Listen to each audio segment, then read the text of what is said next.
বন্ধুরা, GK solve চ্যানেলের পক্ষ থেকে তোমাদের প্রত্যেককে স্বাগত জানাই। আমি তোমাদের জন্য মাধ্যমিকের ইতিহাসের বই থেকে যে প্রথম থেকে অষ্টম অধ্যায় পর্যন্ত যে প্রশ্নপত্রগুলি আলোচনা শুরু করেছিলাম তা আজকে শেষ ভিডিও। যদি তোমরা আগের ভিডিওগুলি না দেখে থাকো তবে অবশ্যই ওই ভিডিওগুলি প্রথমে দেখে নেবে। তো এটি হচ্ছে অষ্টম অধ্যায়। তো চলো শুরু করা যাক আজকের এই অষ্টম অধ্যায়ের আলোচনা। 1 নম্বর, মোহাম্মদ আলী জিন্নাহর নেতৃত্বে গঠিত হয় মুসলিম লীগ। এই লীগের উদ্যোগে প্রত্যক্ষ সংগ্রাম 1946 সালের 16ই আগস্ট শুরু হয়। 2 নম্বর, মাউন্টব্যাটেন পরিকল্পনা বা মাউন্টব্যাটেন রোয়েদাদ ঘোষিত হয় 3রা জুন 1989 সালে। 3 নম্বর, ব্রিটিশ পার্লামেন্টে 18 জুলাই 1947 সালে ভারতের স্বাধীনতা আইন পাস হয়। 4 নম্বর, স্বাধীন ভারতের প্রথম গভর্নর জেনারেল ছিলেন লর্ড মাউন্টব্যাটেন। প্রথম ভারতীয় গভর্নর জেনারেল ছিলেন চক্রবর্তী রাজা গোপালাচারী। তো বন্ধুরা, যদি আমার এই ভিডিওগুলি ভালো লেগে থাকে তবে অবশ্যই আমার এই চ্যানেলটিকে সাবস্ক্রাইব করে নেবে। পরবর্তী আবার অন্যান্য গুরুত্বপূর্ণ আমি তোমাদের জন্য ভিডিও নিয়ে আসব। আর এই ভিডিওটি বন্ধুদের মধ্যে শেয়ার করবে, তারাও যেন এই ভিডিওটি দেখতে পায় এবং একটি লাইক করে দেবে। 5 নম্বর, ভারতের প্রথম উপপ্রধানমন্ত্রী বা স্বরাষ্ট্রমন্ত্রী ছিলেন সর্দার বল্লভভাই প্যাটেল। 6 নম্বর, স্বাধীনতার আগে ভারতে 600রও বেশি দেশীয় রাজ্য ছিল। এর মধ্যে 4টি বড় রাজ্য ছিল হায়দ্রাবাদ, মহীশূর, বরোদা ও জম্মু কাশ্মীর। 7 নম্বর, 1947 খ্রিস্টাব্দে দেশীয় রাজ্য দপ্তর গঠন করা হয়। এর দায়িত্ব দেওয়া হয় সর্দার বল্লভভাই প্যাটেলকে। স্বরাষ্ট্র দপ্তরের সচিব ছিলেন ভিপি মেনন। 8 নম্বর, জুনাগড়, কাশ্মীর ও হায়দ্রাবাদ ভারতভুক্তির দলিলে যোগ দিতে অস্বীকার করেন। 9 নম্বর, পাকিস্তানের হানাদার বাহিনী 1947 সালের 22 অক্টোবর কাশ্মীরে ঢুকে হত্যাকাণ্ড চালায়। 10 নম্বর, কাশ্মীরের প্রধানমন্ত্রী মেহের চাঁদ ভারতের সাহায্য চেয়ে পাঠায় হরি সিং মহারাজ 1947 সালের 26 অক্টোবর ভারতভুক্তির দলিলে স্বাক্ষর করেন। 11 নম্বর, লক LOC লক এর পুরো নাম কি? এর পুরো নাম হলো লাইন অফ কন্ট্রোল।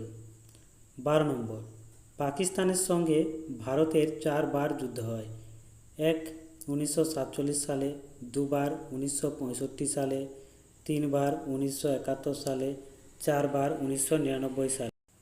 13 নম্বর, ভারতের সংবিধান প্রবর্তিত হয় 1950 সালের 26শে জানুয়ারি।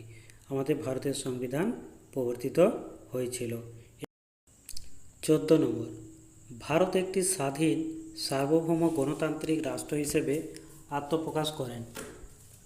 15 নম্বর, ক শ্রেণীর রাজ্যগুলি বা গভর্নর শাসিত রাজ্যগুলি হল পশ্চিমবঙ্গ, আসাম, বিহার, উড়িষ্যা, উত্তরপ্রদেশ, মধ্যপ্রদেশ, বোম্বাই, মাদ্রাজ ও পাঞ্জাবের মোট 9টি।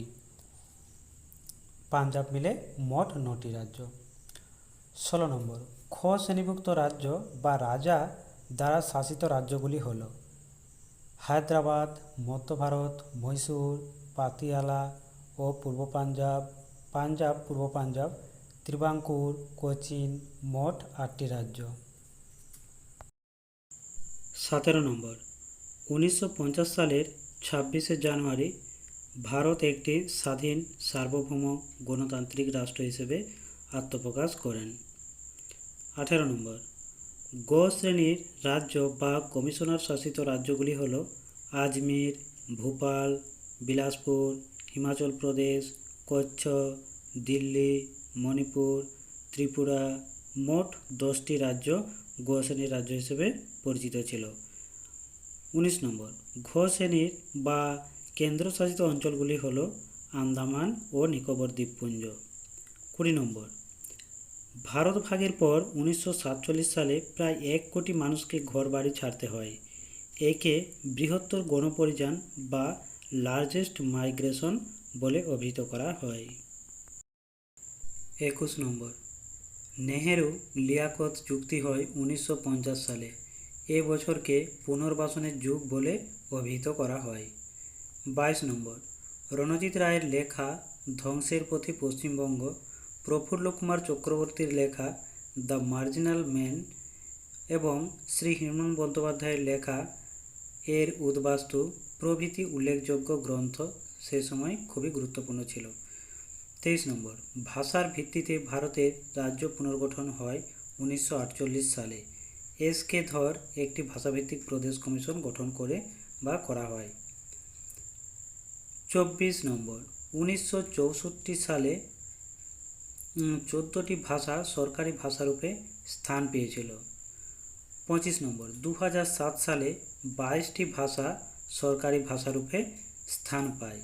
তো বন্ধুরা, যদি আমার এই ভিডিওটি ভালো লাগে তবে বন্ধুদের মধ্যে অবশ্যই শেয়ার করবে আর চ্যানেলটিকে সাবস্ক্রাইব করে দেবে। ধন্যবাদ।